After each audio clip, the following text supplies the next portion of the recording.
avec Saint Joseph, la sainteté. Stu bénef.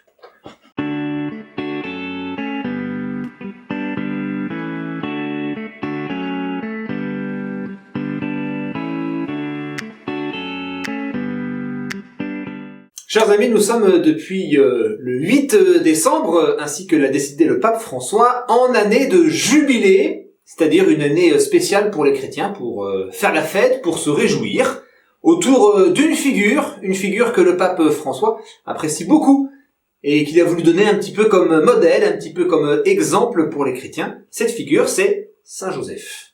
Un petit temps promotionnel pour vous inviter à lire quelque chose que vous trouverez dans toutes les bonnes librairies religieuses. C'est un petit texte très très court, écrit par le pape François, pour nous expliquer un petit peu pourquoi est-ce qu'il a choisi de consacrer une année à Saint Joseph, et pour nous expliquer aussi ce que Saint Joseph représente pour lui.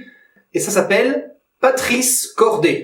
Alors c'est pas le nom d'un monsieur, Patris Corde en latin ça veut dire avec un cœur de père, pour souligner à quel point Joseph peut être un père spirituel, mais un père pour chacun d'entre nous. Patris Corde à lire d'urgence.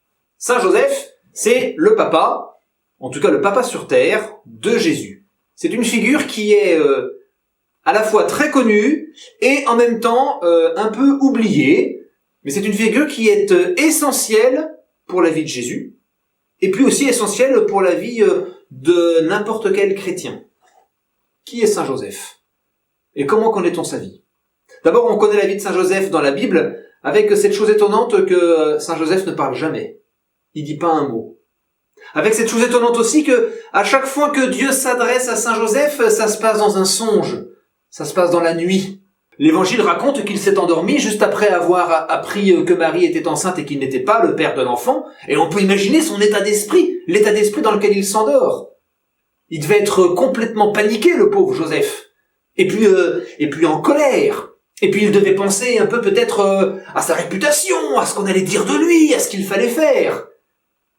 Il était dans le noir, Joseph. Il était dans les ténèbres, Joseph. Un peu comme notre monde, à nous aussi, est plongé parfois dans les ténèbres, dans l'incertitude. Incertitude de la maladie, incertitude du Covid, incertitude d'une crise économique, incertitude des crises morales qu'on peut traverser ou qu'on peut connaître. Eh bien, c'est au milieu de cette nuit que Dieu, par la voix de l'ange, s'adresse à Joseph. Et le premier mot que l'ange adresse à Joseph, c'est « Joseph, n'aie pas peur ».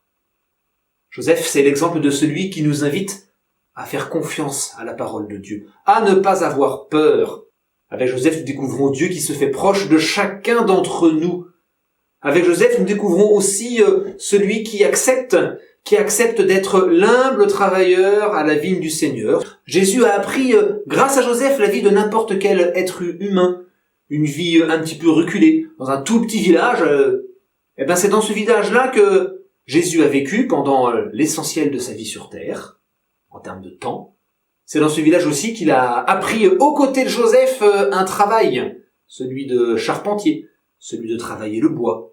Joseph est celui qui nous aide, chacun d'entre nous, dans notre travail, ou même dans nos occupations, ou même dans nos engagements, et celui qui nous aide à mettre un petit peu de Jésus-Christ dans nos vies, à donner à voir quelque chose d'une bonne nouvelle. Il n'y a pas beaucoup de lieux qui sont consacrés à Joseph. Alors bien sûr, vous irez voir dans chacune des églises de vos villages, il y a forcément une statue ou un vitrail qui est dédié à Saint Joseph. Très souvent, on le reconnaît parce que il a Jésus dans ses bras, ou alors il y a un Jésus qui est enfant, qui est petit, puis que Joseph tient, que Joseph accompagne. Dans notre diocèse d'Angers, il y a un lieu qui est consacré à Saint Joseph, qui se trouve à Villedieu-la-Blouère, dans les Mauges, dans lequel il y a une petite chapelle, Saint-Joseph du Chêne, qui est consacrée à Saint Joseph. Alors peut-être que avec Saint Joseph, pendant notre démarche de carême, on peut retrouver un petit peu d'humilité, on peut retrouver un petit peu de confiance, on peut essayer aussi de mettre Jésus au cœur de notre vie, au cœur de notre travail, au cœur de nos occupations, comme il a su le faire.